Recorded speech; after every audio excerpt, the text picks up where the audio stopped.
कहानी की शुरुआत होती है 3000 नोबल वॉरियर्स से जो हंस से लड़ रहे थे, यहाँ तक कि दुश्मन डर के मारे कांपने लगे थे और उनके आगे थे 500 अनस्टॉपेबल हैवी कैवलरी। लेकिन फिर वो पेरेंट्स जिन्होंने सालों पहले मुझे बॉर्डर पर एक्साइल कर दिया था, अचानक बाओंग आ पहुंचे और डिमांड करने लगे कि मैं अपनी सारी अचीवमेंट्स अपने भाई मार्कस को दे दूं ताकि वो मेरी जगह ले सके। वो चाहते थे कि वो इतना बड़ा मिलिट्री क्रेडिट लेकर कैपिटल वापस जाए, सबसे बड़ी प्रिंसेस से शादी करे और फैमिली का नाम रोशन करे। 10 साल खून और तलवारों के बीच गुजारने के बाद मेरे पेरेंट्स से जुड़ी हर उम्मीद कब की मर चुकी थी। आखिर एक पैम्पर्ड डैंडी कैसे ग्रेट वॉल के बाहर इंतजार कर रहे 3 लाख रूथलेस हंस को रोक सकता था। जब वो इतने शौक से अपनी मौत की तरफ भागना चाहते थे तो मैंने सोचा मिलिट्री पावर और टाइटल उन्हें दे देने में क्या हर्ज है। लेकिन उससे पहले मुझे उनसे एक डॉक्यूमेंट साइन करवाना था जिसमें फैमिली टाइज खत्म करने की बात लिखी थी। उस दिन मैं अभी बॉर्डर के पार से वापस लौटा ही था कि मेरी कमांड टेंट का पर्दा अचानक जोर से खींचकर खोला गया। अंदर मेरे पर्सनल गार्ड्स नहीं बल्कि 2 मिडिल एज्ड लोग आए जो महंगे सिल्क कपड़ों में थे और साफ दिख रहा था कि प्रिविलेज में पले हैं। उनके पीछे एक जनरल खड़ा था जिसने ब्रांड न्यू मैजिकल आर्मर पहन रखा था जो उस पर पूरी तरह बेवकूफी लग रहा था। ये थे मेरे प्यारे पेरेंट्स और मेरा महान भाई मार्कस। 10 साल हो चुके थे जब उन्होंने 15 साल की उम्र में मुझे इस मौत से भरे बेलियंग बॉर्डर पर भेज दिया था। इतने समय में वो एक बार भी मुझसे मिलने नहीं आए, लेकिन आज अचानक तीनों साथ आ गए थे। मेरा तथाकथित फादर आर्थर सख्त चेहरे के साथ खड़ा था। उसकी आवाज में नोबल एरोगेंस भरी हुई थी और उसने पूछा कि मैंने झुककर सल्यूट क्यों नहीं किया। मैं हिला तक नहीं, बस अपनी खून टपकाती नॉर्थ विंड ब्लेड को जोर से जमीन में गाड़ दिया। मेरी मदर सैरा जल्दी से आगे बढ़ी ताकि माहौल शांत कर सके। सच कहूं तो उसकी डिप्लोमेसी थोड़ी देर से आई थी। उसने मेरी टूटी फूटी आर्मर को घिन से देखा और फिर अपने बड़े बेटे मार्कस को प्यार भरी नजरों से देखने लगी।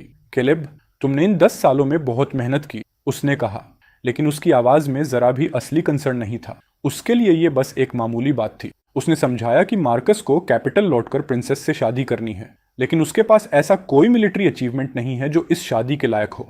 इसलिए अब मुझे बेलियंग का कमांड उसे सौंप देना चाहिए। आर्थर बीच में रुका, जैसे मुझे कोई बहुत बड़ा एहसान दे रहा हो। उसने कहा कि मैं किसी फेक नाम से एक रिच मर्चेंट बनकर रह सकता हूँ और अपने भाई को सपोर्ट कर सकता हूँ। हम फैमिली हैं, उसने कहा। इतने पैटी तो मत बनो।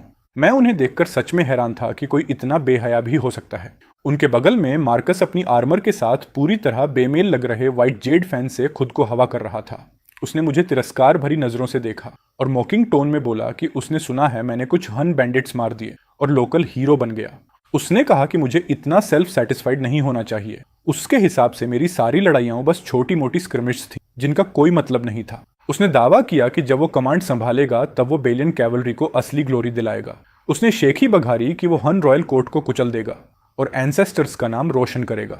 Minor skirmishes? मेरे पीछे खड़े 3000 स्नो ड्रैगन राइडर्स में से हर एक ने दर्जनों नहीं तो सैकड़ों दुश्मनों को मारा था। कैलेब नाम सुनकर हन बच्चों का रोना बंद हो जाता था, लेकिन उसके मुंह में यह सब बस बच्चों का खेल था। 10 साल से दबा हुआ गुस्सा अचानक आग की तरह भड़क उठा।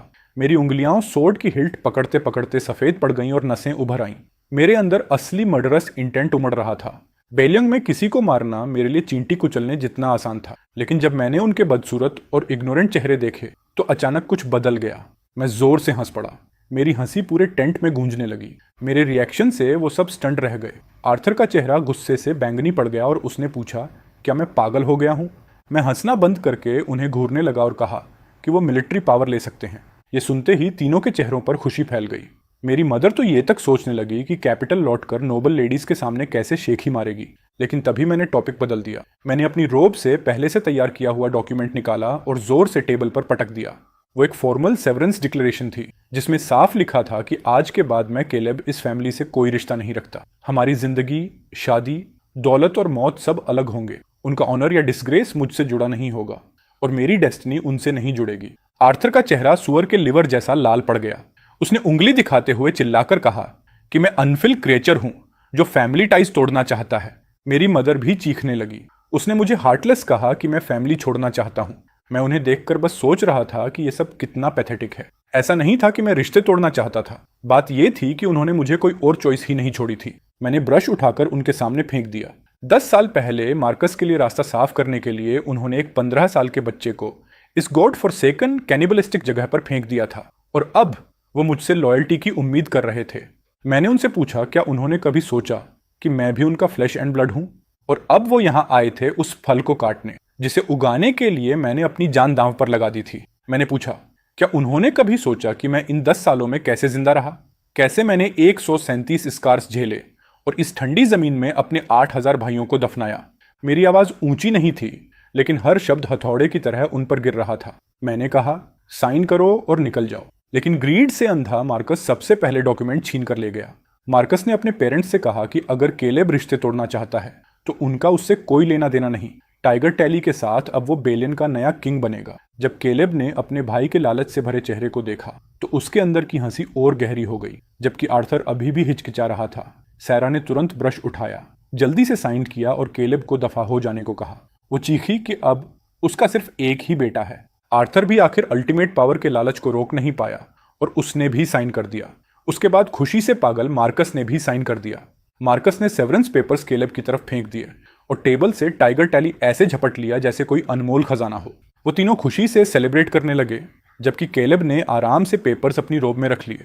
कई सालों में पहली बार उसे खुद को आजाद महसूस हुआ, लेकिन उनकी खुशी में किसी ने यह नोटिस नहीं किया कि वॉल पर खड़ा लुकआउट डर से पीला पड़ चुका था, क्योंकि होराइजन पर सिग्नल फायर्स जल उठी थीं। आसमान में आग की लंबी लाइन फैल गई थी। ये 3 लाख हंस का सिग्नल था। केलेब ने मन ही मन उम्मीद की कि उसका भाई इस महान मिलिट्री ग्लोरी के गिफ्ट को अच्छे से एंजॉय करेगा। आर्थर ने केलेब को वार्निंग दी कि वो इस बात को सीक्रेट रखे, वरना मार्कस की प्रिंसेस के सामने रेपुटेशन खराब हो सकती है। केलेब ने उसे पूरी तरह इग्नोर कर दिया। उसे मजाकिया लग रहा था कि आर्थर अब बमी एक्टिंग कर रहा था। उसने अपनी भारी स्कार्ड ब्लैक आर्मर उतारनी शुरू की। हर पीस जमीन पर भारी आवाज के साथ गिर रहा था। सैरा ने नाक ढक ली और खून की बदबू को डिस्गस्टिंग कहा। उसने मार्कस से कहा कि वो इस मनहूस जगह से जल्दी निकल जाए। मार्कस टाइगर टैली हाथ में लेकर खुद को इनविंसिबल समझ रहा था। उसने केलेब को ऐसे देखा जैसे वो कोई आवारा कुत्ता हो। मार्कस ने शेखी बघारी कि अब वो देखेगा फेमस बेलियन कैवलरी सच में कितनी पावरफुल है, और फिर अपने पेरेंट्स को लेकर बाहर निकल गया। उधर केलेब आराम से सिंपल लिनन क्लोथ्स पहनने लगा। 10 साल की बेड़ियां आखिर टूट चुकी थीं। तभी जेकब अंदर आया। वो एक 1 आर्म्ड वेटरन था जिसने शुरू से केलेब के साथ सेवा की थी। उसके चेहरे पर चिंता साफ दिख रही थी। जेकब समझ नहीं पा रहा था कि केलेब ने टाइगर टैली क्यों दे दिया। केलेब ने बस उसके कंधे पर हाथ रखा और कहा कि अब वो कोई किंग नहीं रहा, सिर्फ केलेब नाम का एक ऑर्फन है। फिर वो हल्का सा मुस्कुराया और बोला कि चलो तमाशा देखते हैं। उसे भी जानना था कि उसका भाई 3000 एलीट स्नो ड्रैगन राइडर्स को कैसे कमांड करेगा। ड्रिल ग्राउंड्स पर राइडर्स काली आर्मर में खामोश और डरावने तरीके से खड़े थे। ये वो लोग थे जो लाशों के पहाड़ों से निकल कर आए थे। मार्कस प्लेटफॉर्म पर चढ़ा, गला साफ किया और लंबी एरोगेंट स्पीच शुरू कर दी। उसने खुद को नया कमांडर अनाउंस किया और पुराने लीडर को बस एक वॉचडॉग कहा। उसने हन कोर्ट को कुचलने की बड़ी बड़ी बातें की, लेकिन 3000 राइडर्स में से किसी ने पलक तक नहीं झपकाई। खामोशी इतनी भारी थी कि मार्कस को फिजिकली अनकंफर्टेबल महसूस होने लगा। फ्रस्ट्रेटेड होकर मार्कस दहाड़ा और पूछा कि क्या वो लोग टाइगर टैली की अवहेलना करने की हिम्मत कर रहे हैं। फिर भी कोई नहीं हिला। सारा चीखने लगी कि सोल्जर्स ट्रेजन कर रहे हैं। वो चिल्लाई कि उसके बेटे के हाथ में टाइगर टैली है। क्या सैनिक गद्दारी कर रहे हैं? मार्कस गुस्से से पागल हो चुका था। उसे लग रहा था कि उसकी ऑथोरिटी का मजाक उड़ाया जा रहा है। उसने एक सेंट्यूरियन की तरफ उंगली दिखाई और दहाड़ते हुए उसे आगे आने को कहा और पूछा कि उसने आदेश का जवाब क्यों नहीं दिया। वो सेंट्यूरियन एक खुरदुरा आदमी था जिसकी गर्दन पर लंबा टेढ़ा स्कार था। उसने मार्कस को ऐसे देखा जैसे वो पहले से मरा हुआ आदमी हो। उसकी भारी लेकिन साफ आवाज गूंजी, हम सिर्फ बेलियन के किंग को मानते हैं। मार्कस गुस्से से कांपने लगा। वो चीखा कि अब वही किंग है और उस आदमी को घसीटकर एग्जीक्यूट करने का आदेश दिया। वो काफी देर तक चिल्लाता रहा, लेकिन एक भी गार्ड नहीं हिला। सब महसूस कर सकते थे कि 3000 जानलेवा निगाहें प्लेटफॉर्म पर जमी हुई हैं। जो भी हिलने की कोशिश करता सेकंडों में टुकड़े टुकड़े हो जाता। मार्कस का चेहरा गहरे बैंगनी रंग का हो गया जब उसे समझ आया कि टाइगर टैली एक सेंचुरियन को भी नहीं हिला सकती। फील्ड के किनारे खड़े केलेब ने तय किया कि अब सही समय आ गया है। उसने अपनी जेब से एक छोटी विसल निकाली। एक तेज चीर देने वाली सीटी की आवाज पूरे मैदान में गूंजी और उसी पल चमत्कार हुआ। 3000 बर्फ की मूर्तियों जैसे खड़े सैनिक अचानक जिंदा हो उठे। सबसे पहले लीड सेंट्यूरियन ने अपनी आर्मर खोलनी शुरू की। मेटल के जमीन पर गिरने की भारी आवाज पूरे मैदान में गूंजने लगी, क्योंकि एक एक करके सारे सोल्जर्स वहीं करने लगे। आर्थर, सारा और मार्कस की डरी हुई आंखों के सामने एलीट राइडर्स उस आर्मर को उतारने लगे जिसे वो अपनी जान से ज्यादा कीमती मानते थे। उन्होंने अपने स्पीयर्स और आर्मर को ऐसे फेंक दिया जैसे अब उनका उनसे कोई रिश्ता ही नहीं रहा। कुछ ही देर में 3000 आदमी सिंपल ट्यूनिक्स में खड़े थे। उनके शरीर डरावने बैटल स्कार से भरे हुए थे और फिर सब एक साथ केलेब की दिशा में एक घुटने पर बैठ गए। मार्कस का चेहरा बैंगनी से सीधा मौत जैसा सफेद पड़ गया। केलेब ने अपनी फैमिली की तरफ दूसरी बार देखा तक नहीं। वो जेकब और अपने पर्सनल गार्ड्स की तरफ मुड़ा और इशारा किया कि अब हमेशा के लिए कैंप छोड़ने का समय आ गया है। वो वहां से चल पड़े। पीछे 3000 लॉयल निगाहें और प्लेटफॉर्म पर खड़ी फैमिली की डेस्परेट चीखें रह गईं। केलेब ज्यादा दूर नहीं गया। वो कुछ मील दूर एक छोटी पहाड़ी पर जाकर रुक गया, जहां से पूरा शहर दिखाई देता था। जेकब और बाकी लोग जल्दी जल्दी कुछ सिंपल टेंट्स और एक कैंपफायर लगाने में जुट गए। जल्द ही भुनती हुई शीप की खुशबू हवा में फैल गई और केलेब ने गोल्डन ब्राउन मांस का एक बड़ा टुकड़ा तोड़कर जेकब के साथ शेयर किया। दोनों बैठकर दिल खोलकर खाने लगे। 10 साल की लड़ाइयों के बाद ये पहली शांत शाम थी। सच कहें तो ये पहली बार था जब केलेब ने ऐसा खाना खाया जिसमें ड्यूटी की कड़वाहट नहीं थी। जेकब ने पूछा कि क्या इतनी पावर छोड़ देना सही था। उसे डर था कि हंस हमला करेंगे और निकम्मा मार्कस लोगों की रक्षा नहीं कर पाएगा। केलेब ने खाना खाते खाते सिर तक नहीं उठाया। उसने कहा कि आज से बेलियों की सुरक्षा महान जनरल मार्कस की जिम्मेदारी है, उसकी नहीं। और जहां तक लोगों की बात है, केलेब ने कहा कि उन्होंने अपने फैसले खुद चुने हैं, चाहे अच्छे हों या बुरे। उसका दिल तो बहुत पहले ही ठंडा पड़ चुका था जब उसे पहली बार यहां एग्जाइल किया गया था। उसने इस जमीन की रक्षा किसी करप्ट कोर्ट या कोल्ड ब्लडेड पेरेंट्स के लिए नहीं की थी, बल्कि अपने ब्रदर्स इन आर्म्स और बॉर्डर के साधारण लोगों के लिए की थी। लेकिन दिल बदल जाते हैं। केलेब के रिजाइन करने की खबर पूरे शहर में जंगल की आग की तरह फैल गई। आधे घंटे के अंदर यह खबर ग्रेट वॉल पार करके हंस तक पहुंच गई। दीवार के बाहर हन किंग एक बंदी सुंदर औरत के साथ शराब पी रहा था। तभी उसे यह खबर मिली। वो कुछ पल के लिए जम गया, फिर अचानक पागलों की तरह जोरदार हंसी में फट पड़ा। उसने आसमान का शुक्रिया अदा किया इस किस्मत के तोहफे के लिए। वो बचर जिसने 10 साल तक उन्हें रोके रखा था, आखिर चला गया था। उसकी जगह उसका भाई आया था, जिसने शायद कभी चिकन तक नहीं मारा था। हन किंग ने उस औरत को धक्का देकर हटाया और खड़ा हो गया।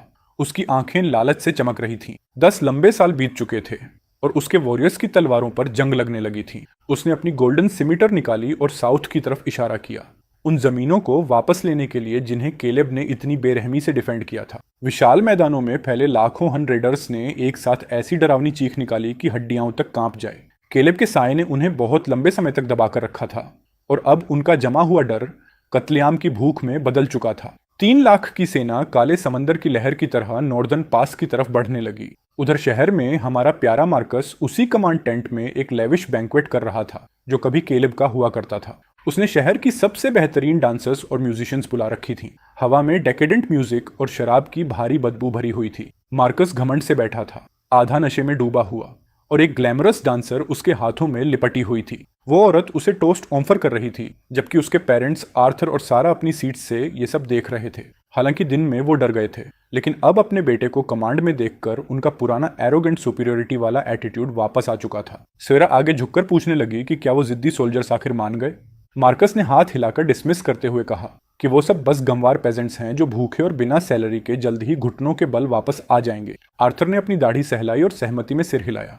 उसे पूरा यकीन था कि ऐसे लोगों को सिर्फ सख्त हाथ से ही संभाला जा सकता है। पूरी फैमिली फ्यूचर की वेल्थ और पावर के सपनों में खोई हुई थी। उन्हें आने वाले तूफान का जरा भी अंदाजा नहीं था। अचानक जमीन हल्की हल्की कांपने लगी। टेबल पर रखे वाइन ग्लासेस हिलने लगे। मार्कस ने भौहें सिकोड़ते हुए पूछा, क्या अर्थक्वेक आया है? तभी एक गार्ड भागता हुआ टेंट में घुसा। उसका चेहरा डर से बिल्कुल सफेद पड़ चुका था। उसकी आवाज इतनी कांप रही थी कि वो ठीक से बोल भी नहीं पा रहा था। उसने खबर दी कि हंस हमला कर रहे हैं। मार्कस इंटरप्शन से चिढ़ गया और उसने पूछा कि कुछ रेडर्स के लिए इतना पैनिक क्यों हो रहा है। लेकिन जब गार्ड ने हांफते हुए 3 लाख कहा तो मार्कस के हाथ से वाइन जग छूटकर जमीन पर टूट गया। उसका नशे वाला कॉन्फिडेंस एक पल में गायब हो गया और उसकी जगह ठंडे लकवाग्रस्त कर देने वाले डर ने ले ली। उसने सोचा था कुछ 1000 दुश्मन होंगे, पूरी कौम नहीं। जब वो लड़खड़ाते हुए टेंट से बाहर निकला तो उसने होराइजन को आग में चमकते देखा और हन कैवलरी की बाहरी कर देने वाली दहाड़ सुनी, जैसे नरक के दानव दौड़ते चले आ रहे हों। पहली डिफेंस लाइन पहले ही टूट चुकी थी और बचे हुए गार्ड्स का बेरहमी से कत्लेआम हो रहा था। मार्कस की आंखें पलट गईं। उसके पैरों ने जवाब दे दिया और उसके नीचे गर्म बदबूदार पानी फैलने लगा। हाँ, नया महान जनरल डर के मारे सच में खुद पर पेशाब कर चुका था। उधर केलेब अपनी पहाड़ी पर आराम से बैठा रोस्टेड मीट खा रहा था और नीचे मचे केस को ऐसे देख रहा था जैसे कोई डार्क प्ले चल रहा हो। तभी उसके पीछे एक शेडो चुपचाप उभरी। वो था शेडो, उसका सबसे भरोसेमंद इंटेलिजेंस ऑफिसर। उसने रिपोर्ट दी कि प्रिंसेस ने केलेब पर नजर रखने के लिए जो स्पाई भेजा था वो इन्वेजन का नजारा देखकर पूरी तरह ट्रॉमेटाइज्ड हो चुका है। केलेब ने शांत स्वर में कहा कि अब उस एरोगेंट प्रिंसेस को समझ आएगा कि जब बुचर भेड़ियों को खुला छोड़ देता है तब क्या होता है। जल्द ही पूरा किंगडम जान जाएगा कि नॉर्थ का असली किंग कौन है। पास पर लगी आग पूरी रात जलती रही और मरते हुए लोगों की चीखें मीलों दूर तक सुनाई देती रहीं। जेकब और बाकी गार्ड्स पास ही खड़े थे। उनकी मुट्ठियां इतनी जोर से भींची हुई थीं कि नकल्स सफेद पड़ चुके थे और उनकी आंखें दबे हुए गुस्से से लाल थीं। वो डेस्परेटली नीचे भागकर अपने पुराने ब्रदर्स इन आर्म्स और बेगुनाह टाउन पीपल को बचाना चाहते थे। लेकिन केलेब के डायरेक्ट ऑर्डर के बिना एक भी आदमी हिलने की हिम्मत नहीं कर रहा था, चाहे ये सब देखना कितना भी दर्दनाक क्यों ना हो। आखिर एक गार्ड बोल पड़ा। उसकी आवाज इमोशन से टूट रही थी जब उसने ऑर्डर्स की भीख मांगी, लेकिन केलेब चुप रहा। वो बस आराम से अपनी वाइन पीता रहा। उसे पता था कि जब तक कैपिटल खुद खून की असली कीमत महसूस नहीं करेगा, तब तक वो उसकी प्रोटेक्शन की वैल्यू कभी नहीं समझेंगे। सुबह होने तक हमला करने वाली पहली वेव आखिर पीछे हट गई, लेकिन सिर्फ इसीलिए क्योंकि हंस दिन भर की लूट पूरी कर चुके थे। पहली डिफेंस लाइन पूरी तरह खत्म हो चुकी थी। पीछे सिर्फ लाशों के पहाड़ और खून की नदी बची थी। मार्कस को घसीटकर वापस कमांड टेंट में लाया गया। होश में आते ही उसने अपने फादर की रोब्स पकड़ ली और हिस्टेरिकली रोने लगा। वो काउंटर अटैक के बारे में नहीं सोच रहा था, वो सिर्फ अपनी जान के डर से कांप रहा था। आर्थर भी उतना ही बेकार था। उसका चेहरा कागज जैसा सफेद पड़ चुका था और उसके होंठ कांप रहे थे।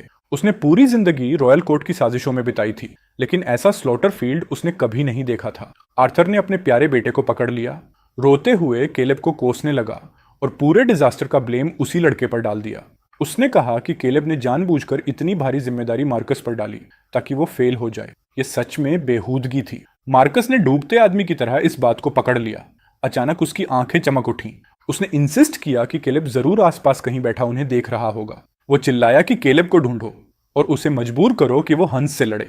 आर्थर कांपती आवाज में पूछने लगा कि क्या वो आदमी वापस आएगा भी। तभी सारा बोली कि उन्हें केलेब को वापस आने का आदेश देना चाहिए, वरना वो पूरी दुनिया में फैला देंगे कि केलेब ने रिवेंज लेने के लिए खुद हंस को बुलाया था। ऊंची पहाड़ी पर बैठा केलेब शैडो की रिपोर्ट सुन रहा था। उसके चेहरे पर मॉकिंग स्माइल और गहरी हो गई जब उसे समझ आया कि वो लोग अभी भी मोरल ब्लैकमेल इस्तेमाल करने की कोशिश कर रहे हैं। मार्कस अपनी ट्विस्टेड लॉजिक से और हिम्मत पकड़ चुका था। उसने केलेब को ढूंढने के लिए लोग भेजे और साथ ही अपनी फेक लीडरशिप दिखाने के लिए दूसरा तमाशा तैयार करने लगा। उसने वेटरन आयरन राइडर्स को, जिनसे पहले ही आर्मर और स्पीयर्स छीन लिए गए थे, दूसरी डिफेंस लाइन की दीवारों पर जबरदस्ती खड़ा कर दिया। खुद पीछे सुरक्षित जगह पर खड़े होकर वो चीखने लगा कि जो भी पीछे हटेगा उसके पूरे फैमिली को एग्जीक्यूट कर दिया जाएगा। वो अनआर्मर्ड सोल्जर्स की ठंडी और कॉन्टेम्प्ट से भरी निगाहों को पूरी तरह इग्नोर कर रहा था। ये कोई डिफेंस नहीं थी, ये एक तरफा मैसेकर था। जल्द ही हंस ने दूसरी वेव लॉन्च की। वो अपने साथ मैसिव बैटिंग रैम और कैटापुल्ट्स लेकर आए। मार्कस बैटलमेंट्स के पीछे छिप गया। वो इतना डरा हुआ था कि सिर तक उठाने की हिम्मत नहीं कर पा रहा था। उसने देखा कि वही लेजेंडरी कैवलरी जिससे वो कभी जलता था, अब हंस के हाथों गेहूं की फसल की तरह काटी जा रही थी। उनके पास लड़ने के लिए सिर्फ पत्थर और अपने दांत बचे थे। वो करप्ट कोर्ट के लिए नहीं लड़ रहे थे, वो सिर्फ अपने फैमिलीज को हंस के चंगुल से बचाने की कोशिश कर रहे थे। फिर भी मार्कस को जरा भी गिल्ट महसूस नहीं हुआ। उसने एक्साइटेड होकर अपने फादर से कहा कि इन जिद्दी कुत्तों को कंट्रोल करना आसान है, बस इनके परिवारों को धमकी दो। केलेब को पता था कि वो लोग इनकॉम्पिटेंट हैं, लेकिन उसे अंदाजा नहीं था कि वो इतने घटिया भी हो सकते हैं। उसने चुपचाप शैडो को सोल्जर्स की फैमिलीज को इवैक्यूएट करने का ऑर्डर दिया। जब जैकब ने बाकी लोगों के बारे में पूछा तो कैलेब ने बस इतना कहा कि जिन्होंने अपना रास्ता खुद चुना है उनके फेट की इज्जत करो और सबको बचाने की इच्छा छोड़ दो। वो चाहता था कि दुनिया देखे कि उसके बिना नॉर्थ का क्या हाल होता है, और वो चाहता था कि उसका प्यारा भाई ग्रेस से गिरने की कड़वाहट महसूस करे। आखिरकार दूसरी डिफेंस लाइन भी टूट गई और हन बैनर्स दीवारों पर गाड़ दिए गए। पूरा शहर चीखों और केओस से भरे नाइटमेयर में बदल गया। हंस भेड़ियों की तरह शहर में घुस पड़े और उनकी मुड़ी हुई तलवारें धुएं और लोगों की डेस्परेट चीखों के बीच खून की फसल काटने लगी। कमांड टेंट के अंदर मार्कस और उसके पेरेंट्स डर से जमे हुए थे। आखिर सारा का धैर्य टूट गया। उसने अपने बेटे को पकड़कर बाहर की तरफ घसीटना शुरू किया ताकि किसी तरह भाग सके। उनके सारे ग्रैंड प्लान्स धूल में मिल चुके थे। मार्कस और उसके पेरेंट्स कुछ गार्ड्स के साथ कॉमनर्स का भेष बनाकर भागने की कोशिश करने लगे, लेकिन शहर पहले ही खून के प्यासे हंस और चीखते सिविलियंस के क्योस में बदल चुका था। वो ज्यादा दूर नहीं जा पाए थे कि रेफ्यूजीज की बेकाबू भीड़ ने उन्हें अलग अलग कर दिया। सारा भीड़ में धक्के खाती रही, डर के मारे चीखती हुई, जबकि वो मार्कस को खुद से दूर जाते देख रही थी। हालांकि उसने साधारण कपड़े पहने थे, लेकिन उसकी साफ सुथरी स्किन और पैनिक भरा चेहरा पास के एक हन राइडर को बता चुका था कि वो कोई ऊंचे दर्जे की औरत है। एक शिकारी जैसी हंसी के साथ वो घुड़सवार उसकी तरफ बढ़ा। उसका विप हवा में उठा हुआ था और सारा डर से जड़ हो गई। उसी पल आर्थर में अचानक हिम्मत आ गई। वो झपट कर आगे बढ़ा और सारा को धक्का देकर हटाया। ठीक तभी विप उसकी पीठ पर आकर पड़ा। उस वार ने उसकी चमड़ी चीर दी, लेकिन उसने दर्द की परवाह नहीं की। वो सारा पर चिल्लाया कि भागो। वो डेस्परेटली घोड़े का सिर पकड़कर लटक गया, जबकि सारा बिना पीछे देखे भाग निकली। हन गुस्से से पागल हो गया। उसने अपनी कर्व्ड ब्लेड निकाली और एक ही वार में आर्थर का हाथ काट दिया। आर्थर किसी कटते हुए जानवर की तरह चीखने लगा, लेकिन वो सोल्जर अभी भी संतुष्ट नहीं हुआ। उसने आर्थर की टांग पर भी वार किया और फिर आसान शिकार ढूंढने निकल गया। उधर मार्कस की हालत भी अच्छी नहीं थी। उसे उन्हीं सिविलियंस ने गिराकर कुचल दिया था जिन्हें वो कभी नीची नजर से देखता था। उसका पैम्पर्ड शरीर ऐसा दर्द कभी नहीं झेल पाया था। आंसू उसकी आंखों को धुंधला कर रहे थे जबकि वो रेंगते हुए भागने की कोशिश कर रहा था। उसने ऊपर देखा तो एक विशाल हन सोल्जर रोते हुए इन्फेंट को हाथ में पकड़े खड़ा था। वो हंस रहा था और बच्चे को बोनफायर में फेंकने की तैयारी कर रहा था। बच्चे की मां मिट्टी में घुटनों के बल गिरी हुई सोल्जर की टांग पकड़कर दया की भीख मांग रही थी, लेकिन उसे कूड़े की तरह लात मारकर हटा दिया गया। मार्कस ने देखा कि सोल्जर ने बच्चे को आग की तरफ उछाल दिया। उस नजारे ने उसका पेट घुमा दिया। वो वहीं उल्टी करने लगा। उसे आखिर समझ आया कि ये बारबेरियंस उसकी मिलिट्री ग्लोरी का सीढ़ी नहीं है। डर उसके दिल को बर्फ जैसे पंजों से जकड़ चुका था। वो और ज्यादा हॉरर देखने की हिम्मत नहीं कर पाया। वो खून और गंदगी में हाथ पैरों के बल रेंगने लगा इस जिंदा नरक से भागने के लिए। लेकिन जैसे ही उसे लगा कि शायद बच निकलने का रास्ता मिल गया है, एक खून से सना मिलिट्री बूट उसकी पीठ पर आ गिरा और उसे जमीन से चिपका दिया। एक भारी आवाज ने उसकी नरम औरत जैसी स्किन पर ताना मारा। मार्कस जम गया। उसके नाक में खून और पसीने की बदबू भर गई। उसका अंत हो चुका था। ऊंची पहाड़ी पर केलेब चुपचाप शैडो की रिपोर्ट सुन रहा था जिसमें शहर के पतन की भयानक डिटेल्स थी। आर्थर एक हाथ और एक टांग खो चुका था और इस वक्त सैरा के साथ ग्रेन वैट में छिपा हुआ था। दोनों मुश्किल से जिंदा थे। मार्कस को हंस ने पकड़ लिया था और शायद वो उसके नरम शरीर को अपने कैंप के फ्यूचर फूड सोर्स की तरह देख रहे थे। केलेब बिना किसी इमोशन के ये सब सुनता रहा। वो बस अपने हाथ में पकड़े जेड पेंडेंट से खेल रहा था जो 10 साल पहले कैपिटल से लाई गई उसकी इकलौती चीज थी। उसने पूछा कि क्या उनके अपने सारे लोग डेंजर जोन से सेफली निकाल लिए गए हैं। शैडो ने कंफर्म किया कि 3000 आयरन राइडर्स की फैमिलीज और उनके मरे हुए ब्रदर्स के ऑर्फन्स सब रियर वैली में सुरक्षित हैं। केलेब ने संतोष से सिर हिलाया, लेकिन उसने देखा कि जैकब पास खड़ा कुछ बोलने में हिचक रहा है। आखिर जैकब फट पड़ा। उसने पूछा, उन लाखों इनोसेंट सिविलियंस का क्या जो अभी भी शहर में फंसे हुए हैं? केलेब उसकी तरफ मुड़ा, फिर पीछे खड़े उन सोल्जर्स की तरफ देखा जिनकी आंखों में भी वही कॉन्फ्लिक्ट था। उसने जैकब से पूछा कि जब उससे कमांड छीन ली गई थी तब क्या उन सिटीजन्स में से किसी ने उसके लिए आवाज उठाई थी? जैकब चुप रहा। उसके पास जवाब नहीं था। तब केलेब ने पूछा कि क्या किसी ने उसके 3000 ब्रदर्स की जान के लिए भीख मांगी थी? सबने बस बंद खिड़कियों के पीछे से तमाशा देखा था, ये सोचकर कि सोल्जर्स हमेशा आसमान को थामे रखेंगे। केलेब की आवाज नॉर्दर्न विंड की तरह ठंडी थी जब उसने कहा कि अब आसमान आखिर गिर चुका है और वो उसे पकड़ने से इनकार करता है। उसने कहा कि वो सबको नहीं बचा सकता और ना ही बचाना चाहता है। वो सिर्फ उन्हीं को बचाएगा जो बचाए जाने के लायक हैं। उसने आर्मी को आराम करने और कैपिटल से खबर आने का इंतजार करने का आदेश दिया। वो चाहता था कि ये आग एम्परर के थ्रोन तक पहुंचे। खबर उसकी उम्मीद से भी तेजी से फैली। मार्कस की कैप्टिविटी के तीसरे दिन पूरे फैमिली और दुनिया तक सबसे बड़े बेटे की बेइज्जती की खबर पहुंच गई। नॉर्दर्न पास के मेन स्क्वायर में हन लीडर ने अपने खून के प्यासे चीफिटन्स के लिए बैंक्वेट रखा। मनोरंजन के लिए ना म्यूजिक था ना डांस। वहां एक कुत्ते को घुमाया जा रहा था और वो कुत्ता कोई और नहीं, केलेब का प्यारा भाई मार्कस था। मार्कस की डिग्निटी और कपड़े दोनों छीन लिए गए थे। उसकी गर्दन में भारी आयरन चेन कसी हुई थी, बिल्कुल किसी आवारा कुत्ते की तरह। एक हन सोल्जर चेन खींचता, उसे बार बार लात मारता और कुत्ते की तरह भौंकने पर मजबूर करता, और अपनी जान बचाने के लिए मार्कस सबसे ज्यादा जोर से भौंकता। उसने उन भौंकों में उससे ज्यादा मेहनत लगाई जितनी कभी मिलिट्री ट्रेनिंग में नहीं लगाई थी। चारों तरफ खड़े हन सोल्जर्स ठहाके मार रहे थे। वो उसके सामने हड्डियों के टुकड़े और बचा हुआ गंदा खाना मिट्टी में फेंकते हुए महान जनरल का मजाक उड़ा रहे थे। मार्कस हिचकिचाया तो सोल्जर ने उसका सिर बूट से कुचल दिया और उसका चेहरा कीचड़ में तब तक दबाए रखा जब तक उसने विरोध करना बंद नहीं कर दिया। भूखे जानवर की तरह मार्कस हड्डियों पर टूट पड़ा, गंदगी से सने स्क्रैप्स को अपने मुंह में ठूंसने लगा। उधर हन लीडर साइलस अपने ऊंचे आसन से ये सब देख रहा था। सिलस पीछे झुककर इतनी जोर से हंस रहा था कि उसकी सांसें तक फूल गईं। वो इस तमाशे का पूरा मजा ले रहा था। हंस के लिए ये सिर्फ मिलिट्री विक्ट्री नहीं थी, ये स्पिरिचुअल विक्ट्री थी। उन्होंने उस गॉड ऑफ वॉर के भाई को तोड़ दिया था जिसने 10 साल तक उन्हें डरा कर रखा था और उसे अपना पालतू बना दिया था। उधर केलेब ने यह खबर बिना किसी इमोशन के सुनी। उसने बस रिपोर्ट जैकब को पकड़ा दी। जैकब गुस्से से कांपने लगा और उसने मुट्ठी मेज पर दे मारी। उसने मार्कस को जानवर और डिस्ग्रेस कहा और केलेब से विनती की कि उसे मारने की परमिशन दे दे ताकि नेशन की ये बेइज्जती रुक सके। लेकिन केलेब पर कोई असर नहीं हुआ। उसने शांत आवाज में कहा कि जो इज्जत जा रही है वो सिर्फ मार्कस, उसकी फैमिली और एम्परर की है। उसका नेशन या खुद उससे कोई लेना देना नहीं। उसने जैकब की बात काटते हुए कहा कि जो आदमी अपनी डिग्निटी खुद बेच दे वो कुत्ते की तरह जीने लायक है और उसे कुत्तों की फेट में कोई इंटरेस्ट नहीं। जैकब चुप हो गया। उसे पता था केलेब की आयरन विल को कोई नहीं मोड़ सकता। उसी समय ग्रेन वेट में छिपे आर्थर और सारा ने दो हन सोल्जर्स की बातें सुन ली जो बैटलफील्ड साफ करते हुए वहां से गुजर रहे थे। वो सोल्जर्स हंस रहे थे कि महान जनरल अब जमीन पर रेंगने वाला कुत्ता बन चुका है।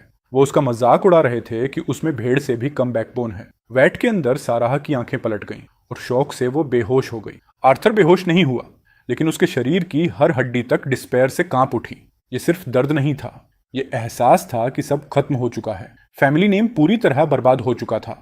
उसका सबसे बड़ा बेटा, जिस पर उसे सबसे ज्यादा गर्व था, अब हन का पालतू बन चुका था। ऐसा दाग जो हमेशा उनकी फैमिली पिलर पर लिखा रहेगा। आखिर उसे समझ आया, शायद बहुत देर से, कि उसने क्या खो दिया। उसने एक सच्चे हीरो को एक कावड़ के लिए ठुकरा दिया था। उसने खोखली ग्लोरी के सपने में अपनी पूरी ब्लड लाइन को खाई में धकेल दिया। उसके मुंह से किसी घायल जानवर जैसी कराह निकली। पछतावे के आंसू उसके चेहरे पर लगे खून और गंदगी में मिल गए। अपने बचे हुए एक हाथ से वो खुद के चेहरे पर थप्पड़ मारने लगा। वो कैलेब को पुकारने लगा, अपने ठुकराए हुए बेटे से भीख मांगने लगा कि वापस आकर उन्हें बचा ले। उसकी आवाज दर्द से भरी पैथेटिक चीख बन चुकी थी। आर्थर और सारा दोनों पागलपन की कगार पर पहुंच चुके थे। अब उनकी आखिरी उम्मीद सिर्फ कैलेब था, लेकिन कैलेब का अभी अपनी तलवार म्यान में डालने का कोई इरादा नहीं था। शैडो ने रिपोर्ट दी कि एम्परर के सीक्रेट मैसेंजर्स खबर पहुंचाने के लिए 3 घोड़े मार चुके हैं। आज रात तक ये रिपोर्ट कैपिटल पहुंच जाएगी। कैलेब खड़ा हुआ और होराइजन की तरफ देखने लगा। वो इंपीरियल कोर्ट में होने वाले तमाशे का इंतजार कर रहा था। वो सोच रहा था कि जब एम्परर को पता चलेगा कि उसका नॉर्दर्न किंग अब हंस का खिलौना बन चुका है, तब उसके चेहरे पर कैसा एक्सप्रेशन होगा। ये वो पल था जिसे देखने के लिए कैलेब काफी ईगर था। 5वें दिन नॉर्दर्न पास आखिर पूरी तरह महान मार्कस द डॉग की हीरोइक गाइडेंस में गिर गया। बाकी रेजिस्टेंस भी खत्म कर दी गई और साइलस अपनी ग्रैंड एंट्री की तैयारी करने लगा। हन लीडर अपने ऊंचे स्टेलियन पर बैठकर शहर की सबसे चौड़ी सड़क से गुजरा। सड़क के दोनों तरफ बचे हुए सिटीजन्स खड़े कांप रहे थे और ऊपर देखने की हिम्मत तक नहीं कर पा रहे थे। और उस घोड़े को आगे से पकड़कर चलाने वाला, झुक झुक कर चापलूसी भरी मुस्कान देने वाला कोई और नहीं बल्कि कैलेब का भाई मार्कस था। ये नजारा अनगिनत लोगों ने देखा। ये एक फैमिली ओनर की पब्लिक एग्जीक्यूशन थी। ये खबर प्लेग की तरह हर दिशा में फैल गई और रात होते होते हजारों मील दूर कैपिटल तक पहुंच गई। पैलेस के अंदर एम्परर जूलियन अभी सोने ही गया था कि दरवाजे पर घबराहट भरी जोरदार दस्तक से उसकी नींद टूट गई। उस दस्तक ने एम्परर को पूरी तरह जगा दिया। नॉर्दर्न पास से अर्जेंट रिपोर्ट आई थी और जूलियन के दिल में डर की ठंडी लहर दौड़ गई। उसने जल्दी से अपनी ड्रैगन रोब पहनी। उसका चेहरा चिंता से काला पड़ चुका था और वो बाहर भागा जहां एक मैसेंजर धूल और खून से लथपथ खड़ा था। मैसेंजर घुटनों के बल बैठा था और प्रिंसेस की सीक्रेट सर्विस की सील्ड रिपोर्ट आगे पकड़े हुए था। पढ़ो, जूलियन ने भारी आवाज में आदेश दिया। हेड यूनेच ने स्क्रॉल लिया। उसके हाथ डर से कांप रहे थे। फिर उसने वो बर्बादी भरी खबर पढ़नी शुरू की। आर्थर और मार्कस कैंप पहुंचे थे ताकि सक्सेशन फोर्स कर सकें। कैलेब ने सारे रिश्ते खत्म करने वाले पेपर्स साइन किए। टाइगर टैली सौंप दी और अपना कमांड छोड़कर चला गया। नई कमांडर मार्कस इतनी निकम्मी निकला कि 3000 एलीट राइडर्स ने उसी वक्त उसके ऑर्डर्स मानने से इनकार कर दिया। उसी रात 3 लाख हंस ने पास तोड़ दिया। मार्कस फ्रंट लाइन से डर के मारे भाग गया, यहां तक कि उसने अपने शरीर पर भी कंट्रोल खो दिया। आर्मी तबाह हो गई। नॉर्थ गिर चुका था और मार्कस पकड़ा गया, जिसने खुद को बचाने के लिए हंस का कुत्ता बनना स्वीकार कर लिया। यहां तक कि उनके घोड़ों को खुद लीड करने लगा। जब यूनक ने ये आखिरी बेइज्जती पढ़ी तो जूलियन का चेहरा भूत जैसा सफेद पड़ गया। अब वो और सहन नहीं कर पा रहा था। जूलियन के मुंह से खून की उल्टी निकल गई, जिसने उसकी गोल्डन रोब्स को लाल कर दिया। उसके आसपास खड़े सर्वेंट्स डर से कांपते हुए घुटनों पर गिर पड़े, जबकि एम्परर उत्तर की तरफ उंगली दिखाते हुए गुस्से से कांप रहा था। वो चीखा कि आर्थर और मार्कस की पूरी ब्लड लाइन को एग्जीक्यूट कर दिया जाएगा। उसने कभी सोचा भी नहीं था कि जिस आदमी को उसने प्रमोट किया और जिसे फ्यूचर सन इन लॉ चुना, वही आसमान में इतना बड़ा छेद कर देगा। नॉर्थ के गिरने का मतलब था कि एम्पायर का गेटवे अब पूरी तरह खुल चुका है। अब 3 लाख हन कैवलरी जब चाहे एम्पायर के दिल तक घुस सकते थे। जूलियन दहाड़ते हुए आदेश देने लगा, आर्थर की फैमिली का जो भी मेंबर इस वक्त कैपिटल में है, उसे तुरंत ग्रेट प्रिजन में फेंक दिया जाए और आगे की सजा का इंतजार कराया जाए। वो हॉल में पिंजरे में बंद जानवर की तरह चक्कर काटने लगा। उसकी बातें बिखरती जा रही थीं। कैलेब कहाँ है? अचानक वो रुका। ब्लड शॉट आंखों के साथ हेड यूनक की कॉलर पकड़ ली और चिल्लाया कि उस आदमी को ढूंढो जो अभी भी ये सब रोक सकता है। वो किसी भी कीमत पर कैलेब को वापस चाहता था ताकि वो हंस को रोक सके। यूनक लगभग रोने लगा जब उसने कहा कि रिपोर्ट के मुताबिक जनरल कैलेब ने अपना फैमिली नेम छोड़ दिया है और उसका कोई पता नहीं है। जूलियन ने उसे लात मारकर दूर फेंक दिया और निकम्मा कहा। उसने आदेश दिया कि धरती के हर कोने में कैलेब को ढूंढा जाए। उसने वादा किया कि अगर कैलेब वापस आ जाए तो उसे कुछ भी दिया जाएगा, टाइटल्स, लैंड्स, जो चाहे, बस वो हंस को पीछे धकेल दे। वो डेस्परेशन में प्रिंसेस का हाथ तक देने को तैयार हो गया। उस मैस को ठीक करने के लिए जिसे बनाने में उसका भी हाथ था। पूरा पैलेस क्योस में डूब गया। सबको एहसास हो चुका था कि सच में आसमान टूट रहा है। उधर प्रिंसेस लूना अपने शानदार चैम्बर्स में ये खबर सुन रही थी। वो बैठी सोच रही थी कि जिसे वो हीरो समझती थी वो असल में कावड़ निकला। वो हमेशा केलेब को नीची नजर से देखती थी, नॉर्थ का वो बुचर जो हमेशा खून की बदबू में डूबा रहता था। लेकिन अब रियलिटी ने उसे जोरदार तमाचा मारा था। उसका हीरो मार्कस तो ऐसा कुत्ता निकला जो चिकन तक नहीं मार सकता था, जबकि जिस आदमी से वो नफरत करती थी वही सबकी सुरक्षा की दीवार था। उसे समझ आया कि पिछले 10 सालों से केलेब अकेला ही आधे एम्पायर का पिलर बना हुआ था। जिस आदमी से उसकी शादी होने वाली थी वो सच में मर्दों में जायंट था। फिर भी उसने, रॉयल फैमिली ने और आर्थर के हाउस ने खुद उसे दूर धकेल दिया। पछतावा जहरीले सांप की तरह उसके दिल को काटने लगा। वो अचानक खड़ी हो गई। उसकी आवाज कांप रही थी, लेकिन उसमें डेस्परेट डिटर्मिनेशन था। उसने तय किया कि वो खुद नॉर्थ जाएगी, केलेब को ढूंढेगी और वापस लाएगी। उसे अंदर से पता था कि एम्पायर, थ्रोन और खुद उसे बचाने वाला सिर्फ वही आदमी है जिसे सबने छोड़ दिया था। सुबह होने से पहले ही कैपिटल का माहौल बदल गया। इंपीरियल गार्ड ने आर्थर की एस्टेट पर धावा बोल दिया। हाउस होल्ड का हर मेंबर, दूर के रिश्तेदारों से लेकर सबसे छोटे सर्वेंट तक, नींद से खींचकर कोर्टयार्ड में घसीट लाया गया। फिर डिक्री पढ़ी गई, देशद्रोह के अपराध में पूरे क्लैन को कैद किया जाएगा। कोर्टयार्ड दर्द भरी चीखों से भर उठा। कल तक जो रिश्तेदार मार्कस के प्रिंस बनने की शेख ही मार रहे थे, आज डंजन भेजे जा रहे थे। वो चीख चीख कर खुद को इनोसेंट बता रहे थे और सारा ब्लेम आर्थर और मार्कस पर डाल रहे थे। लेकिन गार्ड्स को कोई फर्क नहीं पड़ा। उनके ऑर्डर्स एब्सोल्यूट थे और एक समय की महान फैमिली का पतन सच में शुरू हो चुका था। आर्थर हाउस से जुड़ा हर इंसान उठा लिया गया। एक ही पल में कैपिटल की सबसे प्रेस्टिजियस स्टेट प्लेग लगी जगह जैसी बन गई, जहां जाने से लोग बचने लगे। ये सब केलेब के स्पाइस ने उसे रिपोर्ट किया, लेकिन केलेब ये सब सुनकर भी बिल्कुल काम रहा। उसे पता था कि वो लोग बस वही काट रहे हैं जो उन्होंने बोया था। अरेस्ट्स के अलावा एम्परर ने 2 और डिक्रीज जारी किए थे। शैडो एजेंट अपनी ब्रीफिंग जारी रखता है। पहला ऑर्डर था कि ministry of war veteran general Lee के अंडर 3 लाख मैन इकट्ठा करे ताकि नॉर्थ वापस लिया जा सके। केलेब बस हंस पड़ा।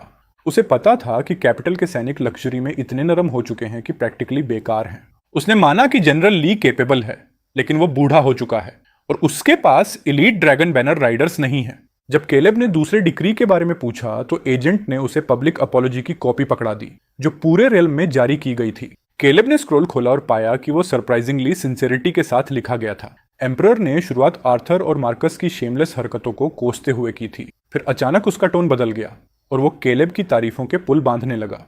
डिक्री में लिखा था कि नॉर्थ का संकट कोर्ट की गलती है, जनरल की नहीं, और एम्पायर को अपने असली प्रोटेक्टर की डेस्परेटली जरूरत है। जूलियन ने केलेब से विनती की कि वो पुरानी ग्रीवेंस को एक तरफ रखकर लोगों की खातिर वापस लौट आए और मैसेस को बचाए। अगर केलेब वापस आ जाए तो एम्परर दुनिया की हुकूमत उसके साथ बांटने का वादा करता है। उसे लैंड्स और किंग का टाइटल दिया जाएगा।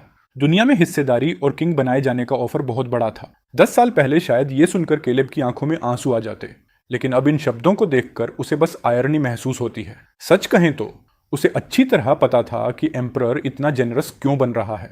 उन्होंने केलेब को चेंबर पोर्ट की तरह इस्तेमाल किया था। जरूरत पड़ने पर बाहर निकालो और काम खत्म होने पर बिस्तर के नीचे फेंक दो। अब जब एम्परर डेस्परेट हो चुका है तो वो उसे वापस लाना चाहता है, लेकिन केलेब ऐसी सस्ती डील में इंटरेस्टेड नहीं था। फिर एजेंट ने बताया कि प्रिंसेस लूना भी एक मैसिव बाउंटी और डिक्री लेकर नॉर्थ की तरफ निकल चुकी है। केलेब ने अपोलॉजी वाली स्क्रोल आग में फेंक दी। अब उसे क्यूरियोसिटी थी कि वो घमंडी प्रिंसेस क्या इंटरेस्टिंग टर्म्स ऑफर करेगी। उसका सबॉर्डिनेट जेकब एम्परर की इतनी सबमिशन और किंगशिप के ऑफर से स्टन्ड था। केलेब ने शांत नजरों से उसकी तरफ देखा और पूछा कि क्या वो सच में ऐसे आदमी का टाइटल चाहेगा जो अपनी खुद की स्किन तक नहीं बचा सकता। जेकब को सच समझ आ गया। 3 लाख हंस गेट्स पर खड़े थे और डायनेस्टी बिखर रही थी। एम्परर बस एक ब्लैंक चेक दे रहा था, उम्मीद करते हुए कि केलेब अपनी जान बेचकर रॉयल मेस साफ कर देगा। उसने पूछा केलेब का प्लान क्या है। केलेब ने सिर्फ एक शब्द कहा, वेट।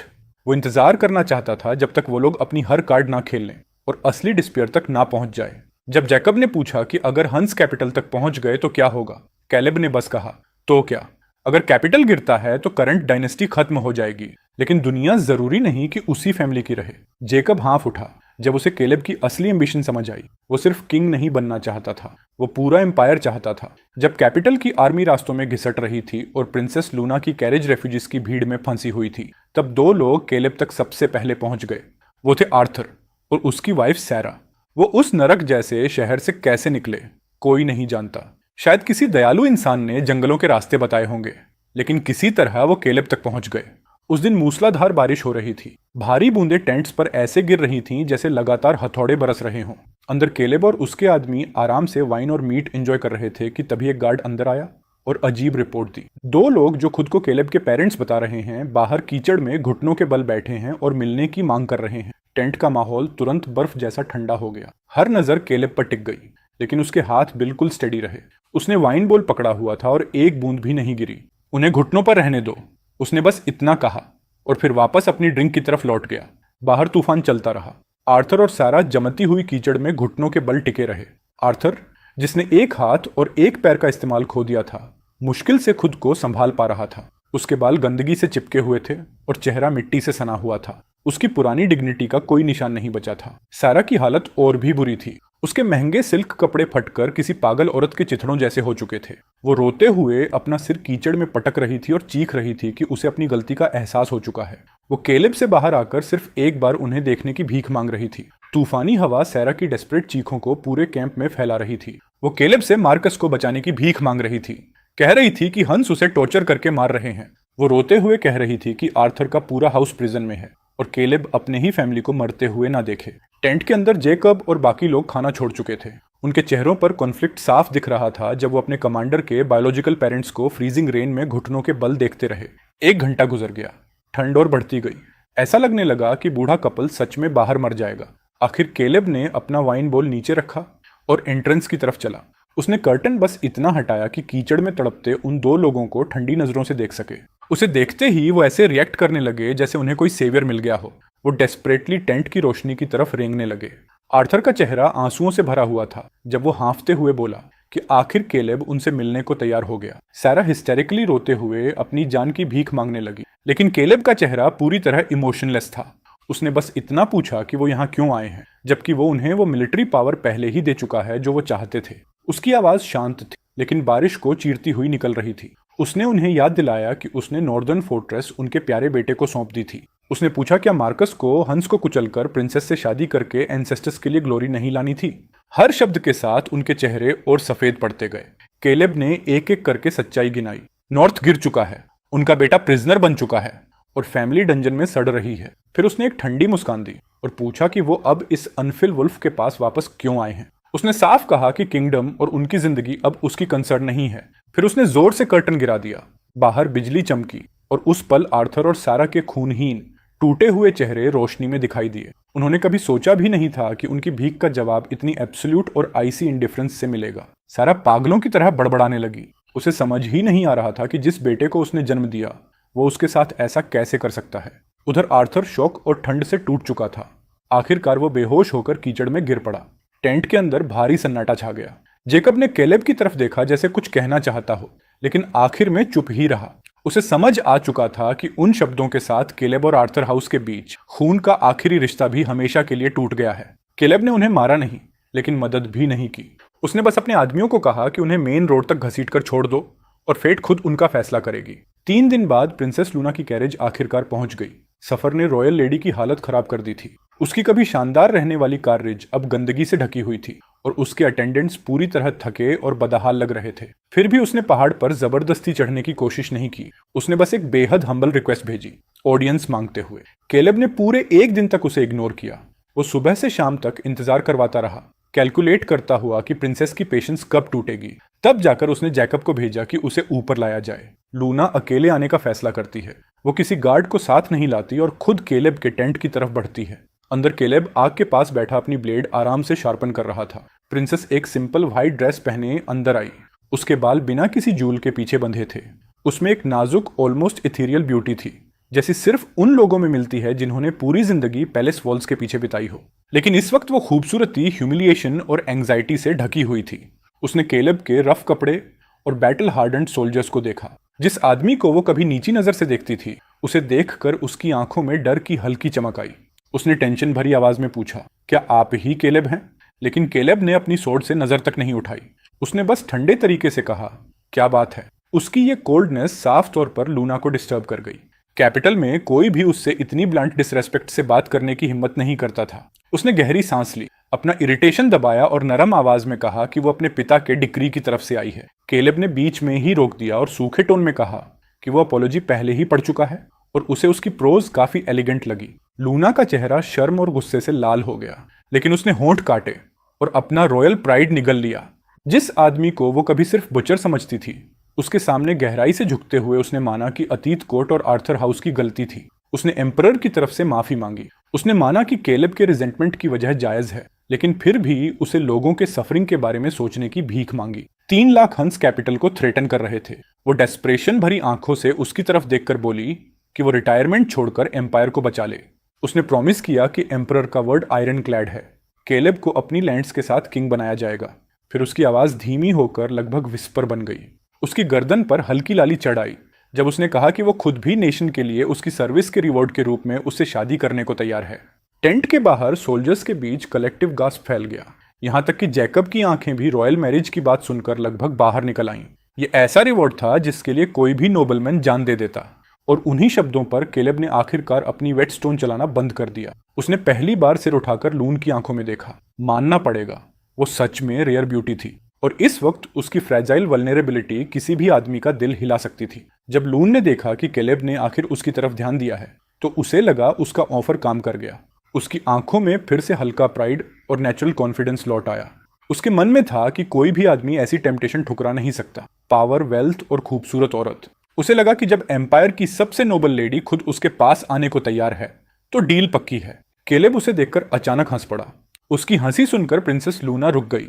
उसे लगा वो मानने वाला है, लेकिन फिर केलेब ने पूछा कि क्या वो सच में सोचती है कि सिर्फ एक सिर हिलाने के बदले उसे क्या मिलेगा। एक ऐसा थ्रोन जो गिरने वाला है, और एक ऐसी औरत जिसे उसके निकम्मे भाई ने पहले ही रिजेक्ट कर दिया था। उसकी आवाज शांत थी, लेकिन हर शब्द ब्लेड की तरह लूना को काट रहा था। उसके चेहरे का सारा रंग तुरंत उड़ गया। अब वहां सिर्फ ह्यूमिलिएशन, एंगर और डिसबिलीफ था। सच कहें तो उसने कभी उम्मीद नहीं की थी कि केलेब उसके मार्कस वाले पुराने एंगेजमेंट को इतनी ब्लंट तरीके से उसके मुंह पर मारेगा। वो हकलाने लगी। उसकी आवाज तक नहीं निकल रही थी। तभी केलेब खड़ा हुआ और उसकी तरफ चलने लगा। वो ऊपर से उसे ऐसी नजरों से देख रहा था जिसमें खुला हुआ मोकरी भरा था। उसने सीधा पूछा कि क्या उसे सच में लगता है कि वो उसके लायक भी है, या फिर उसका फेलिंग रॉयल फैमिली किस हक से उससे नेगोशिएशन करने आया है।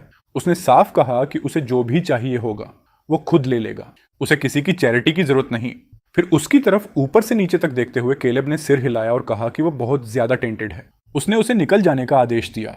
वो आखिरी शब्द किसी दहाड़ की तरह था जिसने लून को फिजिकली झटका दे दिया। वो लड़खड़ाकर पीछे हटी और जमीन पर गिर पड़ी। अपनी पूरी जिंदगी में उसने कभी इतनी बेइज्जती नहीं झेली थी। आंसू उसकी नजर धुंधली कर रहे थे। उसकी आंखों में रिजेंटमेंट और हेट्रेड जल रही थी, लेकिन फिर भी वो चुप रही।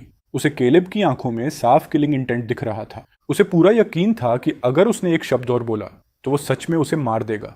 वो जल्दी से उठी, अपने ड्रेस से कीचड़ तक साफ नहीं किया और मुड़कर पहाड़ से नीचे भाग गई। सच कहें तो वो बिल्कुल पिटे हुए कुत्ते जैसी लग रही थी जो छिपने के लिए भाग रहा हो।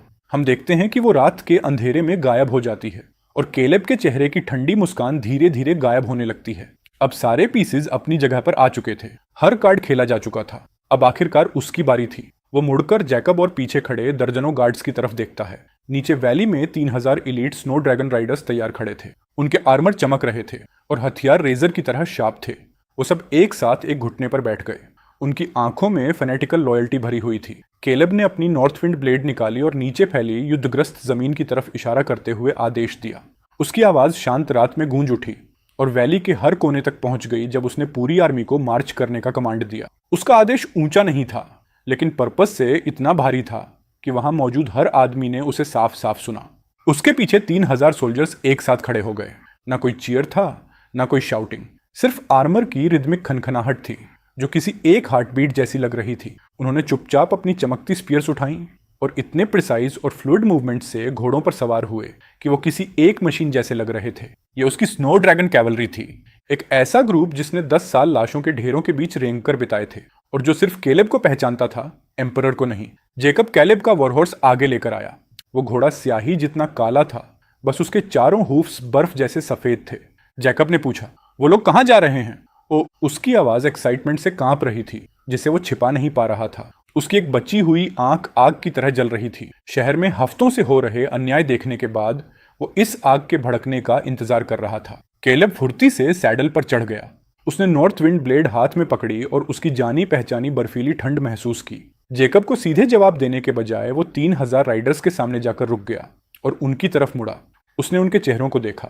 कुछ पुराने थे, कुछ नए, लेकिन सब लॉयल थे। कुछ उसके साथ तब से थे जब वो सिर्फ 15 साल का था और अब उनकी घनी दाढ़ियां थीं, जबकि कुछ नए रिक्रूट्स थे जिनके चेहरे जवान थे लेकिन नजरें वेटरन्स जितनी कठोर थीं। सब उसकी तरफ देख रहे थे, उसके बोलने का इंतजार करते हुए। उसने गला साफ किया और उसकी आवाज पूरी वैली में गूंज उठी। उसने अपने ब्रदर्स से कहा कि वो जानता है वो सब दबे हुए गुस्से में जी रहे हैं। उसने उन्हें याद दिलाया कि जिस शहर की उन्होंने 10 साल रक्षा की उसे कचरे की तरह फेंक दिया गया, और जिन लोगों की उन्होंने रक्षा की उन्हीं की वजह से उनके साथी सोल्जर्स को जानवरों की तरह काट दिया गया। उसके शब्द इतने भारी थे कि जैसे आसमान के बादलों तक को हिला दें। उसने अपने आदमियों की तरफ सिर हिलाकर उनके दर्द और उस आग को स्वीकार किया जो इतने समय से उनके अंदर जल रही थी। लेकिन उसने एक बात बिल्कुल साफ कर दी, वो एम्परर या करप्ट कोर्ट के लिए वापस नहीं जा रहे। 10 साल पहले एम्पायर ने उन्हें सड़ने के लिए छोड़ दिया था और 10 साल बाद उन्होंने सोल्जर्स के खून से खरीदी गई मिलिट्री ऑनर्स छीनकर एक कावर्ड को दे दी। उसने अपने आदमियों से पूछा कि कैपिटल की नजर में वो क्या है, ऐसे डॉग्स जिन्हें इस्तेमाल करके फेंक दिया जाए। केलेब ने ऐलान किया कि वो अब कुत्ता बनकर नहीं रहेगा और सोल्जर्स ने दहाड़ते हुए उसकी बात का जवाब दिया। उन्हें कैपिटल के लॉर्ड से तंग आ चुके थे। अब बदलाव का समय था। सोल्जर्स की इमोशंस पूरी तरह भड़क उठी। वो गालियां देने लगे और सालों से दबा फ्रस्ट्रेशन बाहर निकालने लगे। तभी केलेब ने हाथ उठाकर नीचे दबाया, साइलेंस का सिग्नल देते हुए, और पूरी वैली तुरंत फिर शांत हो गई। उसने कहा कि वो सिर्फ 3 चीजों के लिए लौट रहे हैं। पहली, रिवेंज। उसने कहा कि वो इन्वेडर्स के खून से उन 8600 ब्रदर्स की आत्माओं को शांत करेंगे जिन्हें उन्होंने खो दिया। दूसरी, अपनी फैमिलीज और उन लोगों को बचाने के लिए जो अभी भी उन्हें गार्डियंस मानते हैं। फिर वो एक पल के लिए रुका और उसकी नजर भीड़ में हर चेहरे पर घूमी। हर शब्द को भारी बनाते हुए उसने कहा कि वो वापस लेने जा रहे हैं जो उनका है। ये शहर उनकी ब्लेड्स ने जीता था, ये जमीन उनके खून से सींची गई थी, अब ये केलेब की है, और बिल्कुल भी उस कमजोर एम्परर की नहीं जो कैपिटल में बैठा है। उसकी आवाज धीमी पड़ते ही पूरी वैली मौत जैसी खामोशी में डूब गई। फिर अचानक वो साइलेंस पहले से 10 गुना ज्यादा जोरदार चीयर्स से टूट गया। सोल्जर्स चिल्लाने लगे कि शहर उनका है और उनकी जिंदगी केलेब की है, और उसी पल साफ हो गया कि ये आर्मी अब सच में उसकी बन चुकी है।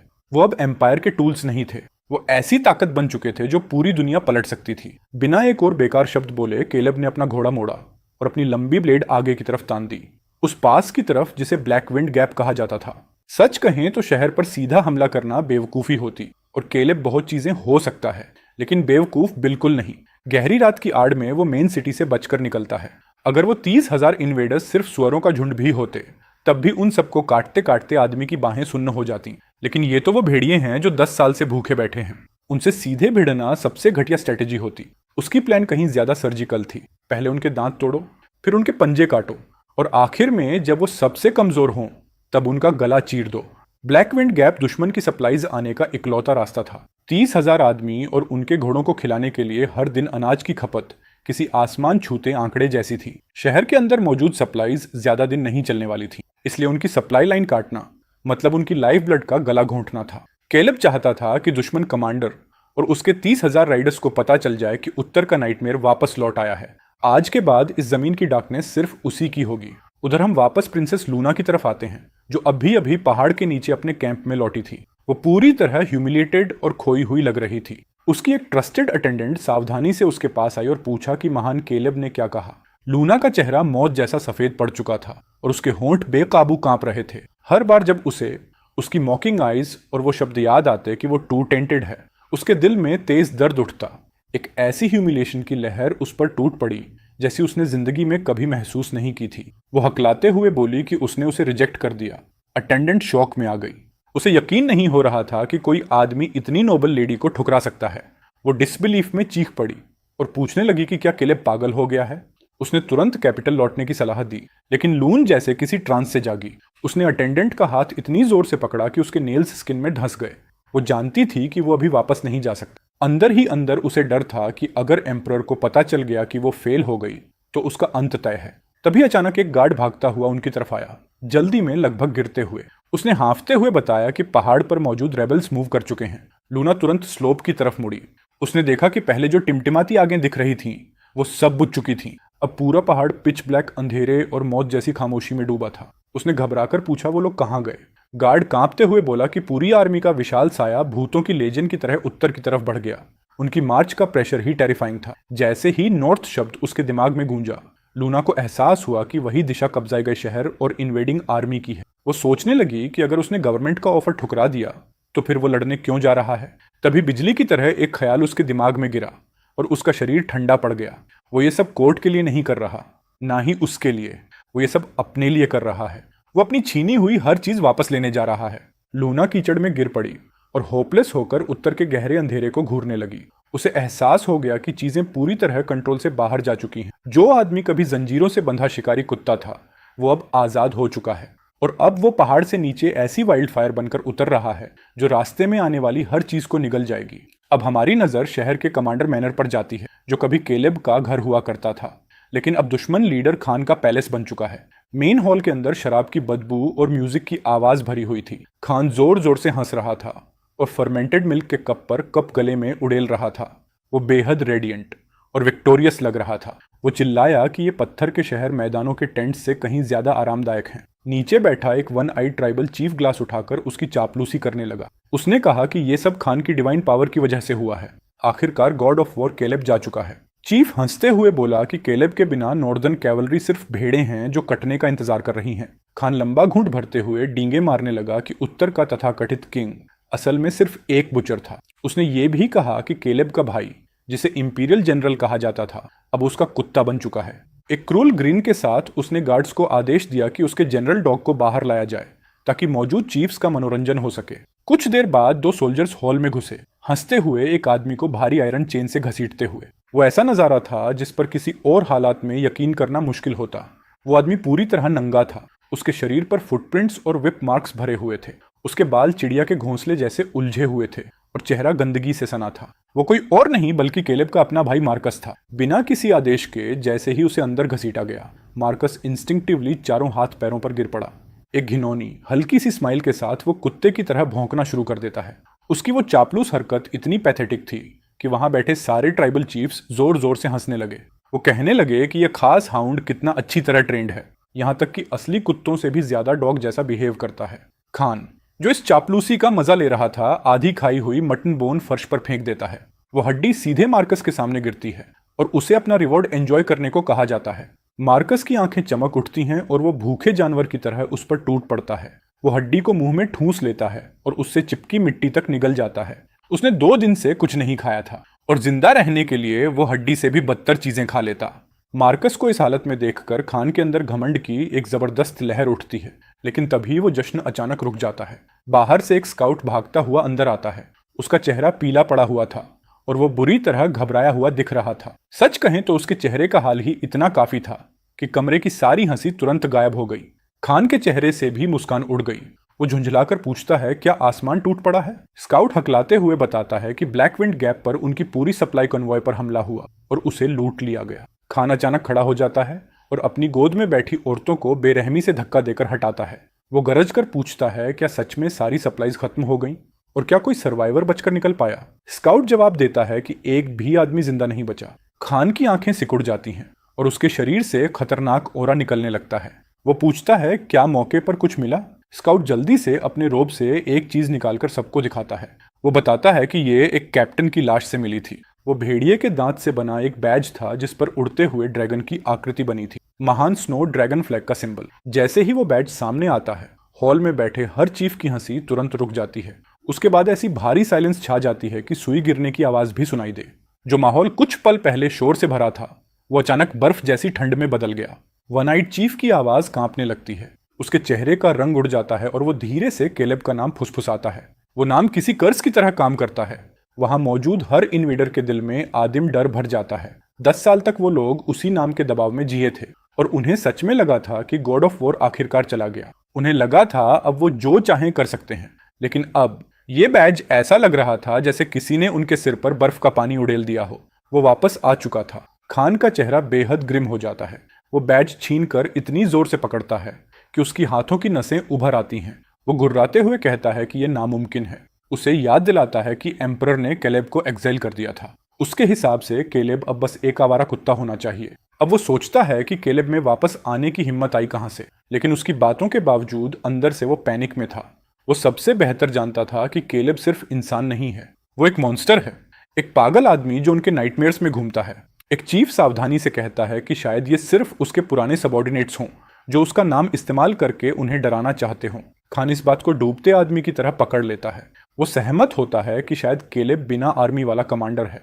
उसके हिसाब से केलेब के पास ज्यादा से ज्यादा 100 सोल्जर्स होंगे और इसीलिए ये बस एक डेस्परेट ब्लफ है। वो खुद को समझाता है कि केलेब सिर्फ उन्हें डराकर पीछे हटाना चाहता है। जैसे जैसे उसका डर कम होता है, उसका घमंड वापस लौटने लगता है। वो जोर से आदेश देता है 5000 वुल्फ राइडर्स को ब्लैक विंड गैप भेजा जाए ताकि पास के हर इंच की तलाशी ली जा सके। वो उस कावड़ को ढूंढना चाहता था ताकि उसके टुकड़े टुकड़े कर सके। उसे लगता था ये बस छोटा सा रिवेंज मिशन है। उसे बिल्कुल अंदाजा नहीं था कि उसके सामने कुछ बचे खुचे सोल्जर्स नहीं बल्कि नर्क की गहराइयों से उठे 3000 गुस्सैल ड्रैगन्स खड़े हैं। उधर मार्कस अब भी फर्श पर दुबका हुआ ये सब सुन रहा था। उसकी आंखें तेजी से इधर उधर घूमने लगीं। उसे एहसास हो गया कि केलेब वापस आ चुका है, जबकि उन्होंने ऑफिशियली फैमिली टाइज तोड़ने वाले पेपर्स पर साइन किए थे। उसी पल मार्कस के अंदर जलन और रिजेंटमेंट की भयानक लहर उठती है। वो सोचता है केलेब जहां भी जाता है तूफान क्यों खड़ा कर देता है। उसका सिर्फ नाम ही इन खून के प्यासे इन्वेडर्स को क्यों डरा देता है। फिर वो खुद को देखता है, एक ऐसा आदमी जिसे खाने के टुकड़ों के लिए कुत्ते की तरह रेंगना पड़ रहा है और उसके मुंह की मिट्टी से भी ज्यादा कड़वा उसका अपमान लग रहा था। वो तय करता है कि वो पूरी जिंदगी पालतू जानवर बनकर नहीं रहेगा और तभी उसके दिमाग में एक घटिया प्लान जन्म लेने लगता है। उसे अपने नए मास्टर के सामने लॉयल्टी साबित करने का मौका दिखता है क्योंकि वो केलेब की कमजोरियों को सबसे बेहतर जानता है। वो रेंगते हुए खान के पैरों तक जाता है और अपना सिर उसके बूट से रगड़ता है। झूठी ह्यूमिलिटी से भरी आवाज में वो खान को महान कहता है और दावा करता है कि उसे रेबेल केलेब के सीक्रेट्स पता हैं। खान उसे सिर्फ घृणा से देखता है लेकिन फिर भी क्यूरियोसिटी में पूछता है कि यह पैथेटिक आदमी क्या कहना चाहता है। मार्कस की आंखें चमक उठती हैं। वो कहता है कि केलेब बहुत एरोगेंट आदमी है और जरूर बहुत कम ट्रूप्स लेकर लौटा होगा। उसके मुताबिक केलेब सिर्फ स्नीक अटैक्स करके अपना प्रेस्टीज बढ़ाने की कोशिश कर रहा है। वो ये भी कहता है कि केलेब को हमेशा संकरी और खतरनाक वैलीज में ट्रैप्स लगाने का शौक रहा है। मार्कस आगे बताता है कि उसे पास में एक जगह पता है जिसे नैरो हेवन पास कहते हैं, जहां दोनों तरफ ऊंची क्लिफ्स हैं और बीच में सिर्फ पतला रास्ता। वो दावा करता है कि केलेब को ऐसी टेरेन बहुत पसंद है और सुझाव देता है कि खान वहां आर्चर्स छिपाकर एम्बुश लगाए। वो भरोसा दिलाता है कि जैसे ही केलेब अंदर आएगा एरोज की बारिश से बच नहीं पाएगा। मार्कस इतनी एक्साइटमेंट से बोल रहा था जैसे वो पहले ही केलेब की बॉडी को एरोज से छलनी देख चुका हो। उसे लगता था कि वो अपनी जान खरीद रहा है, लेकिन उसे बिल्कुल अंदाजा नहीं था कि उसका ये ब्रिलियंट प्लान असल में केलेब को ऐसी मैसिव अपॉर्चुनिटी की तरफ धकेल रहा है जिसकी कल्पना केलेब ने खुद भी नहीं की थी। वो आदेश देता है कि जनरल साइलस की कमांड में 5000 और आदमी नैरो हेवन पास में एम्बुश लगाने भेजे जाएं। वो खुद अपनी आंखों से देखना चाहता था कि क्या केलेब सच में वो अजय लेजेंड है जिससे हर कोई डरता है। नीचे जमीन पर रेंगते मार्कस को देखकर खान एक रेयर ठंडी मुस्कान देता है। वो कुत्ते से कहता है कि शायद वो सच में काम का साबित हो सकता है। वो वादा करता है कि अगर केलेब पकड़ा गया तो मार्कस को रैंक और ऐशोराम की जिंदगी दी जाएगी। एक्साइटमेंट से कांपता हुआ मार्कस पागलों की तरह भौंकना शुरू कर देता है। वो अपना सिर फर्श पर इतनी जोर से मारता है कि खून निकल आता है और कसम खाता है कि वो खान की सेवा किसी बोझा ढोने वाले जानवर की तरह करेगा। उसे लग रहा था उसके गोल्डन डेज वापस आने वाले हैं। उसे बिल्कुल एहसास नहीं था कि ये आइडिया देकर उसने खुद अपने और इन्वेडर्स के लिए एक विशाल कब्र खोद दी है। उधर ब्लैकविंड गैप में भारी खामोशी छाई हुई थी। हवा में खून की मेटेलिक स्मेल और धुएं की तीखी बदबू घुली हुई थी। 300 से ज्यादा दुश्मनों की लाशें जमीन पर बिखरी पड़ी थीं। ज्यादातर एक ही प्रिसाइज वार में मारे गए थे। उनके चेहरे प्योर टेरर में जमे हुए थे। सारी सप्लाई वैगन्स जलकर कोयला बन चुकी थीं। केलेब अपने घोड़े पर बैठा ये सब ठंडी और डिटैच्ड नजरों से देख रहा था। सच कहें तो इतनी छोटी विक्ट्री उसके बड़े प्लान के लिए बस एपेटाइजर जैसी थी। क्लीनअप संभाल रहा एक सेंट्यूरियन उसके पास रिपोर्ट देने आता है कि कोई भी सर्वाइवर जिंदा नहीं छोड़ा गया। उसका नाम लियो था, एक पुराना वेटरन जिसके बाएं गाल पर लंबा स्कार था जो उसे और खतरनाक लुक देता था। केलेब सिर हिलाकर पूछता है कि उनके अपने लोगों को कोई नुकसान हुआ क्या। लियो हल्की डिस्डेन के साथ बताता है कि सिर्फ 3 लोगों को मामूली स्क्रैचेस आए। इन्वेडर्स इतने अचानक अटैक में फंसे कि रिएक्ट करने से पहले ही टूट गए। ये एक्सपेक्टेड था। सालों में केलेब ने उनके अंदर इतना डर बैठा दिया था कि उनके स्काउट्स बॉर्डर के 30 माइल अंदर आने की भी हिम्मत नहीं करते थे। केलेब के जाने के बाद उन्हें लगा दुनिया शांत हो गई है और उन्होंने अपनी गार्ड पूरी तरह गिरा दी। बिना प्रॉपर स्काउट्स के सप्लाई कन्वॉय भेजना प्रैक्टिकली खुद मौत को बुलाना था। लियो फिर पूछता है अगला कदम क्या होगा। जेकब आगे घोड़ा बढ़ाकर पूछता है क्या उन्हें यहीं वेट करना चाहिए। केलेब सिर हिलाकर एनिमी सिटी की तरफ देखता है। वो जानता था खान पूरा बेवकूफ नहीं है और जरूर बड़ी फोर्स भेजेगा इन्वेस्टिगेशन के लिए। वो लोग एक जगह नहीं रुक सकते। उसका गोल कोई नॉर्मल पोजिशनल बैटल नहीं था। उसका असली मकसद था दुश्मनों को इतना दौड़ाना कि वो पूरी तरह थक जाए, उन्हें एक पल की भी शांति ना मिले जब तक वो डर और भूख से टूट ना जाए। वो खुद को शैडोज में छिपे भेड़िए की तरह इस्तेमाल करना चाहता था, जो बार बार काटे, दुश्मन को खून से खाली कर दे, लेकिन खुद कभी हाथ ना आए। केलेब आदेश देता है कि आर्मी को 300-300 के 10 यूनिट्स में बांट दिया जाए, जो ब्लैकविंड गैप से अलग अलग दिशाओं में फैल जाए। वो उन्हें निर्देश देता है कि मेन एनिमी फोर्स से बचें और पूरा फोकस स्क्वाड्स और सप्लाई लाइंस खत्म करने पर रखें। उन्हें तेजी से हमला करना है और फाइट में कभी ज्यादा देर नहीं रुकना। हर रात उन्हें माउंटेन्स में तैयार हिडन केव्स और सीक्रेट पाथ्स में रिलोकेट होना होगा। वो चाहता था कि ये 100 मील का टेरेन ऐसी फोरबिडन जोन बन जाए जहां हर कदम पर इन्वेडर्स को लगे जैसे वो लैंडमाइन पर चल रहे हों। जैकब और बाकी कमांडर्स की आंखें एक्साइटमेंट से भर उठती हैं। यही वो वॉरफेयर थी जिसे वो सबसे ज्यादा पसंद करते थे। सालों पहले केलेब ने यही टैक्टिक्स इस्तेमाल करके सिर्फ 3000 राइडर्स से 3 लाख की आर्मी को 3 महीने तक रोक दिया था और आखिर में उन्हें तोड़ दिया था। अब हिस्ट्री बस खुद को दोहरा रही थी। केलेब एक और आदेश जोड़ता है, उन्हें पूरी तरह रूथलेस होना होगा। कोई सर्वाइवर नहीं छोड़ा जाएगा, लेकिन हर स्कर्मिश के बाद उन्हें सबसे साफ दिखने वाली जगह पर ड्रैगन क्रेस्ट बैज छोड़ना होगा। वो चाहता था कि खान को बिल्कुल पता चले उसके आदमी कौन मार रहा है। वो चाहता था कि हर सुबह आंख खुलते ही खान सबसे पहले उसी का नाम सोचे। उन ऑर्डर्स तेजी से भेज दिए जाते हैं और 3000 राइडर्स रोलिंग माउंटेन्स के अंधेरे में स्याही की बूंदों की तरह गायब होने लगते हैं। फिर केलेब जैकब और कुछ दर्जन एलीट गार्ड्स को लेकर दूसरी दिशा में निकल पड़ता है, ऐसी जगह की तरफ जहां उसका भाई कभी सोच भी नहीं सकता था कि वो जाएगा। अगली सुबह की रोशनी फैलने तक 50 आदमियों की स्काउट टीम सावधानी से एक संकरे माउंटेन पाथ पर आगे बढ़ रही थी। वो खान द्वारा केलेब को ढूंढने भेजी गई मैसिव सर्च पार्टी का हिस्सा थे। उनका लीडर, एक सेंचुरियन, चारों तरफ एक्सट्रीम विजिलेंस से नजर दौड़ा रहा था। उसे बिल्कुल पता नहीं था कि झाड़ियों के अंदर से कई आंखें उसे देख रही हैं। पिछली रात ब्लैकविंड गैप के मैसेक्रे की खबर पूरी आर्मी में फैल चुकी थी। हर कोई जान चुका था कि गॉड ऑफ वॉर वापस आ गया है। सेंटूरियन अपने आदमियों पर चिल्लाकर उन्हें अलर्ट रहने को कहता है। वो धीमी आवाज में चेतावनी देता है कि केलेब को ऐसी टेरेन में अपने डेडली ट्रिक्स खेलने का बहुत शौक है। जैसे ही उसके मुंह से ये शब्द निकले, उसे अचानक अपनी गर्दन पर ठंडक महसूस हुई। वो इंस्टिंक्टिवली हाथ ऊपर ले गया, लेकिन उसकी उंगलियां गर्म और चिपचिपे खून को छूती हैं। नीचे देखने पर उसने अपनी चेस्ट में ढसा काला एरो देखा, जिसकी नोक ताजे खून से चमक रही थी। वो बोलने की कोशिश करता है, चीखने की या शायद प्रार्थना करने की, लेकिन उसके गले से सिर्फ गीली घरघराहट निकलती है और अगले ही पल वो घोड़े से सीधा नीचे गिर पड़ता है। तभी उसके सोल्जर्स पैनिक में अपनी कर्व्ड ब्लेड्स निकालते हैं, लेकिन तब तक बहुत देर हो चुकी थी। घने जंगलों से घिरे उस पहाड़ी रास्ते के दोनों तरफ से अचानक मौत की आवाज गूंजी। अनगिनत तीर तूफानी बारिश की तरह बरस पड़े और हवा चीखों से भर गई। उन स्काउट्स को अपने दुश्मन की परछाई तक नहीं दिखी। उससे पहले ही वो इंसानी पिनकुशन बन चुके थे। 10 सांसों से भी कम वक्त में पूरी झड़प खत्म हो गई। साफ, तेज और परफेक्टली एग्जीक्यूटेड काम।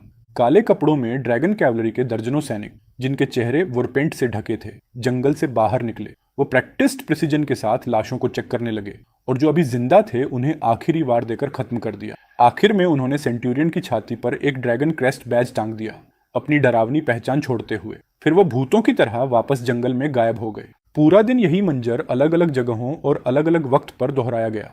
खान ने जो स्काउट पार्टीज भेजी थी, वो एक एक करके नॉर्थ रिज के विशाल पहाड़ों में ऐसे गायब होती गईं जैसे किसी अथाह समंदर में पत्थर फेंक दिया गया हो। जब ये रिपोर्ट्स आखिरकार खान तक पहुंची, साथ में खून से सने ड्रैगन क्रेस्ट बैजेस का ढेर भी था। महान खान का चेहरा इतना काला पड़ गया जैसे उससे स्याही टपकने वाली हो। सच कहें तो उसकी लेजेंडरी पेशेंस अब टूटने के किनारे पर थी। वो अपने कमांडर्स पर दहाड़ा, उन्हें निकम्मा कहकर जिंदा जलाने की धमकी देने लगा। उसने पूछा, आखिर केलेब के पास कितने आदमी हैं? क्या वो आदमी सच में उड़ सकता है या जमीन में गायब हो जाता है? सारे ट्राइबल लीडर्स चुपचाप जमे बैठे रहे।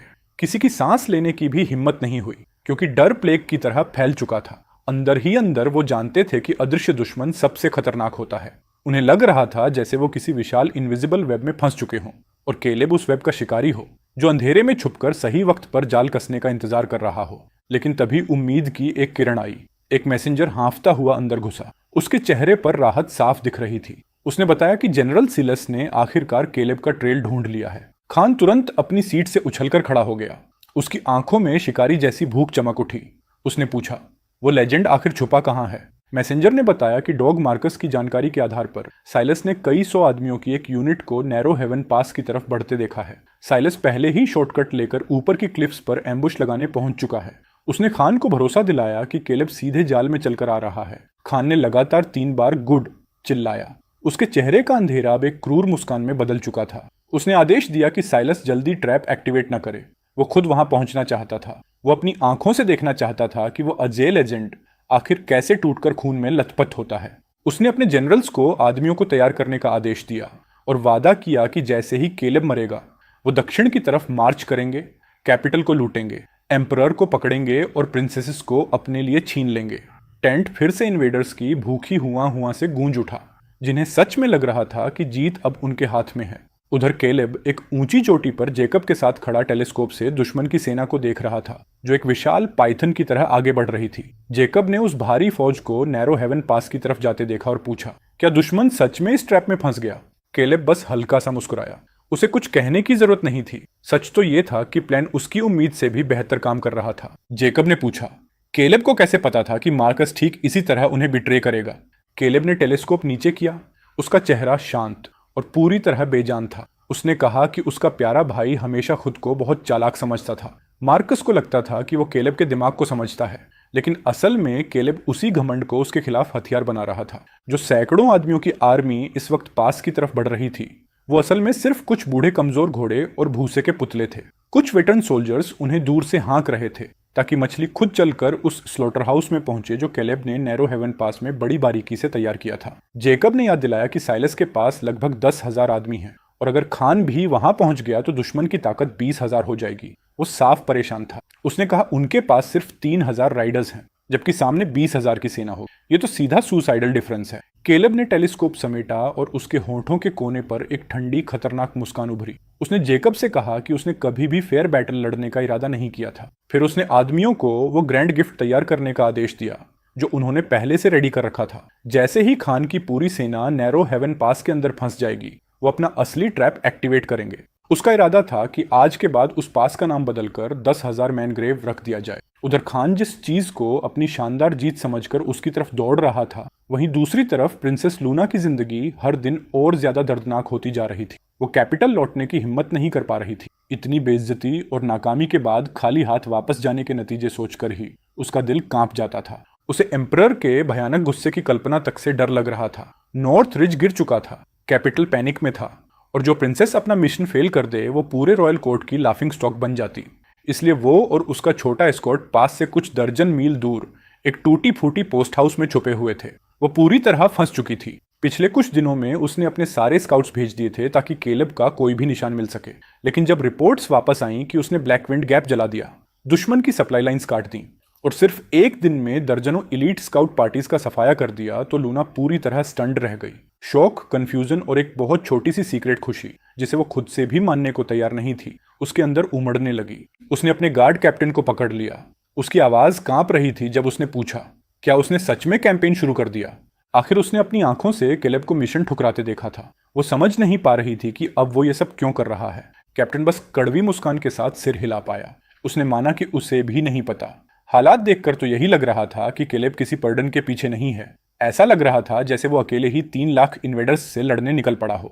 वो पागल आदमी है, लूना ने खुद से फुसफुसाया, लेकिन किसी वजह से उसी पागल आदमी की छवि उसके दिमाग में और भी बड़ी और साफ होती जा रही थी। उसे कैंपफायर के पास बैठा वो आदमी याद आया जिसने ठंडे चेहरे से कहा था कि वो उसके लायक भी नहीं है। वो आदमी जिसे उसने हमेशा एक गंवार बचर समझा था, वही असल में पूरे एम्पायर को संभाले हुए था। वही आदमी जिसने 10 साल तक अकेले नॉर्दर्न डिफेंस को जिंदा रखा और आखिर में उसी एम्पायर ने उसे छोड़ दिया जिसकी वो रक्षा करता था। फिर भी एम्पायर के सबसे अंधेरे वक्त में सबसे पहले उसी ने खड़े होकर खून से भरी जंग का ऐलान किया। दूसरी तरफ मार्कस था, जो इस वक्त खान के पैरों में दुम हिलाता हुआ एक कुत्ते की तरह पड़ा था। दोनों भाइयों के बीच का फर्क जमीन आसमान जैसा था। पछतावा धीरे धीरे जहरीले सांप की तरह लून के दिल को काटने लगा। काश वो इतनी घमंडी ना होती, काश रॉयल फैमिली इतनी शॉर्ट साइटेड ना होती, काश फैमिली की मेन ब्रांच इतनी लालची ना होती।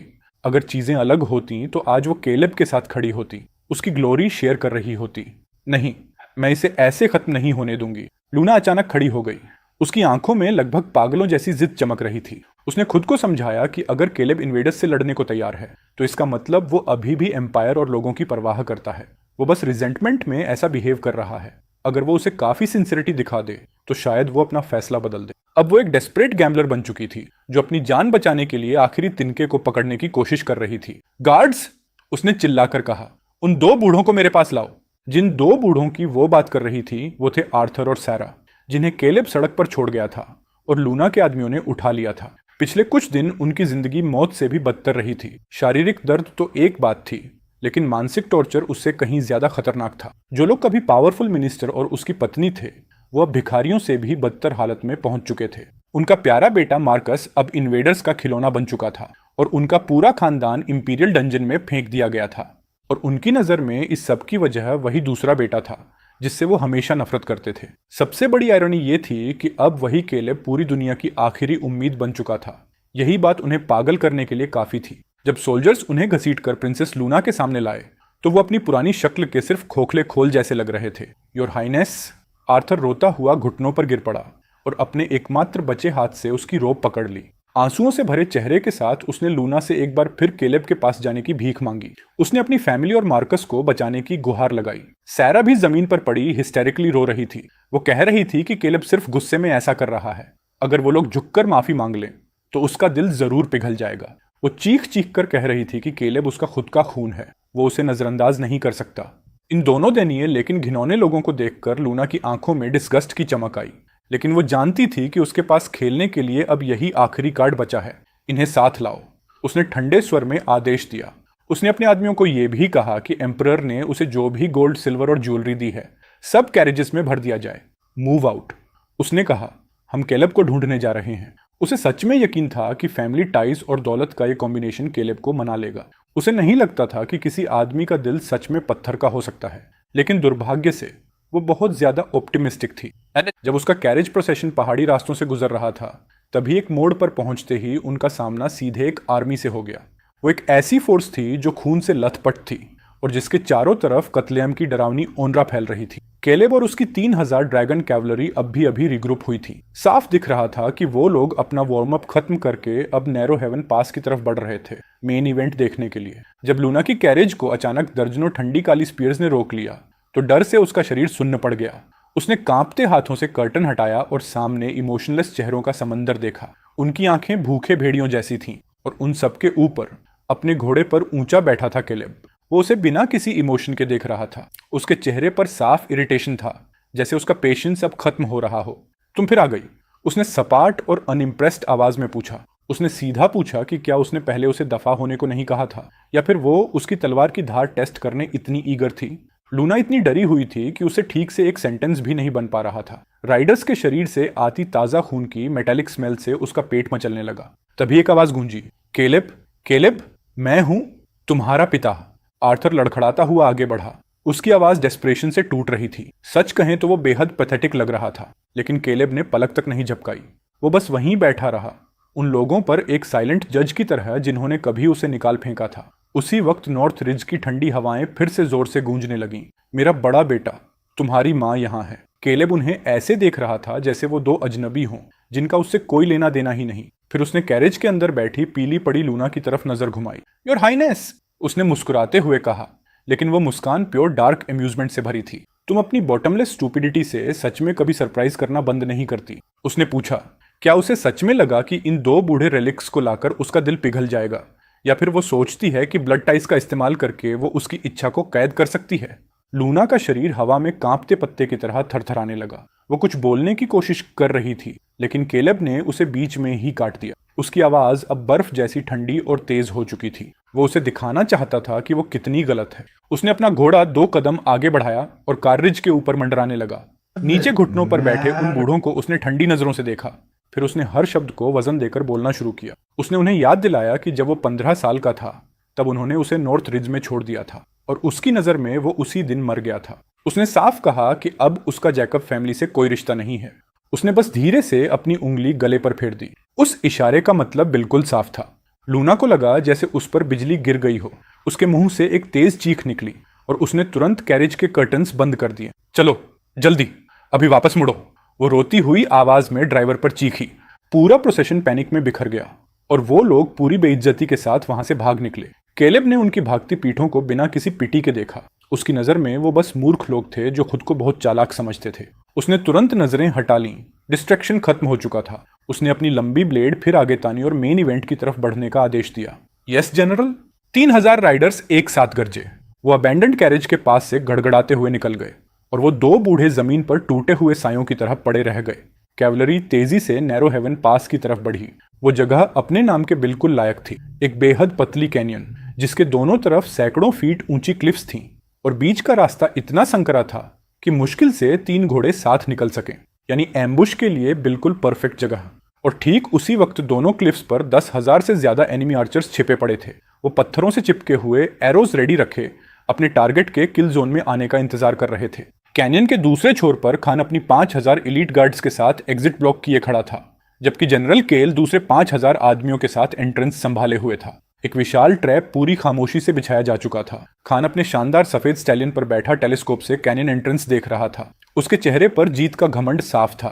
क्या वो आ गए? उसने केल से पूछा। उसकी पेशेंस खत्म हो रही थी। केल ने जवाब दिया कि स्काउट्स ने रिपोर्ट दी है कि वो यूनिट अब 5 माइल से भी कम दूर है। खान ने एक क्रूर हंसी छोड़ी, एक सटल बीमार सी स्माइल के साथ।